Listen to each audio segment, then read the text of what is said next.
क्या था, जब काकोरी कांड हो गया उसके बाद साइमन कमीशन का गठन हुआ, तो भारत में सिलसिलेवार ढंग से कोई ना कोई आंदोलन गांधी जी चला ही रहे थे। गांधी जी का आंदोलन, असहयोग आंदोलन समाप्त हो गया था। उसके बाद क्रांतिकारियों को रुपए की जरूरत थी, उन्होंने काकोरी कांड कर दिया। लेकिन अंग्रेजों को लगने लगा कि अगर भारत को लोगों को अगर हम असंतुष्ट रखेंगे, उनको खुश करके नहीं रखेंगे, तो बार बार आंदोलन का सामना करना पड़ेगा और एक दिन ऐसा होगा कि हमको भारत छोड़ के जाना पड़ेगा।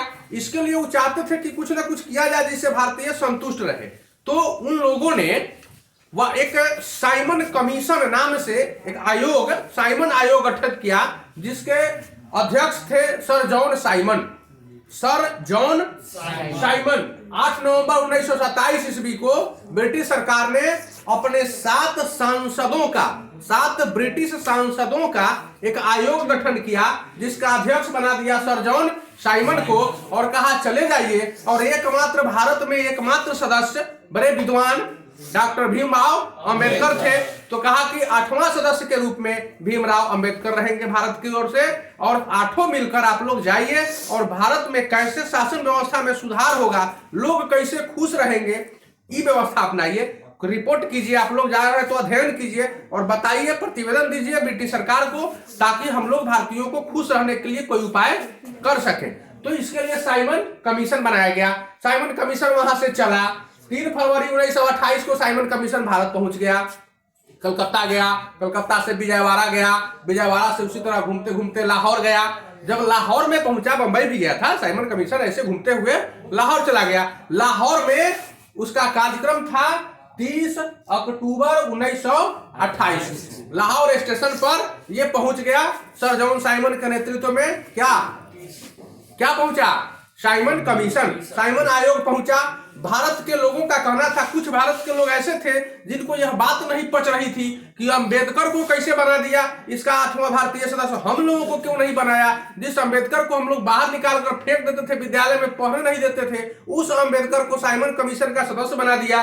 ब्रिटिश सरकार की नाइंसाफी है, कुछ लोगों का मानना था। और उन लोगों ने स्पेशल साइमन कमीशन का इसीलिए विरोध किया और लाहौर स्टेशन पर जाकर लाला लाजपत राय की अध्यक्षता में साइमन का विरोध शुरू हो गया।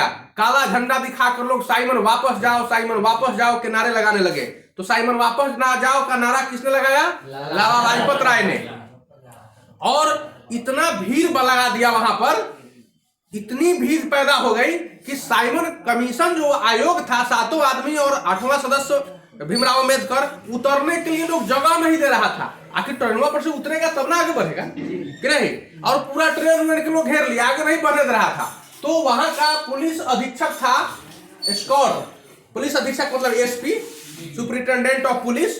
तो ये स्कॉट जो था अपने उपाधीक्षक डीएसपी सैंडर्स को आदेश किया कि लाठीचार्ज करो, ऐसे लोग सुनने वाला नहीं है, लाठीचार्ज करो, लोग भागेगा नहीं तो उतरेगा कैसे। तो लाठीचार्ज करना खुद ही ये सैंडर्स जो था अपने लाठी उठाया और लगा पीटने लोग। तो अपने पीटने लगा तो जवानों से पीटने लगा ना।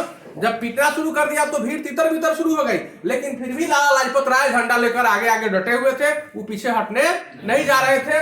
लाठी उठाया खुद स्कॉट अपने से, लाजपत राय के माथे पर 3-4 लाठी ऊपर से हुड़ दिया।